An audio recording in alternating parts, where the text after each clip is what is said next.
মাথার ঘাম পায়ে ফেলে অক্লান্ত পরিশ্রম করি, কারণ এই জমির মাটি আমার খুব প্রিয়।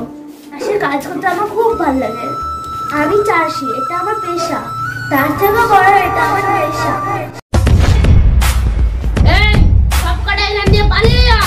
এই জমি আমার।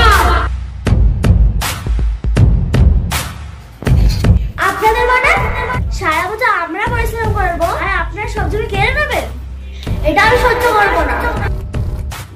এদিকে শোন, মুদ্রা কুমার এই গ্রামের প্রধান, তার মুখের ওপর কথা বলো না। জানিস আমি কে? যতবার রং বলা চড়া দেবে, খেতে যাতে এই ক্ষেত রক্ষা হবে। বেশি বাড়াবে বলে মুখ না, হাত চলবে। সামান্য একটা মেয়ে আমার মুখের ওপরে কথা। আমি চলে যাচ্ছি, ফিরে আসবো আবার, আর এই জমিটাই আমি নিয়ে ছাড়বো। বাহ, তোর তো প্রচুর সাহস, এভাবেই চালিয়ে যাও। এবার তোকে বিয়ে দিয়ে আপন বিদায় করবো। পাত্রপক্ষ এক্ষুনি আসবে, তাড়াতাড়ি বাড়ি চল। শাড়ি টাড়ি বলি আমার কি অবস্থা। ক্ষেত ছেড়ে আমি কিছুতে বিয়ে করবো না, আমাকে এক্ষুনি পালাতে হবে। ক্ষেত আমাকে পারছো না, আমি চাষ করতে পারবো না। ক্ষেত প্রেমী খ্যাতি পাবে একদিন খ্যাতি। নতুন ধারাবাহিক খ্যাতি আসছে একমাত্র কোচিন টিভিতে। কোচিন টিভি নতুন আশায় বাংলা ভাষায়।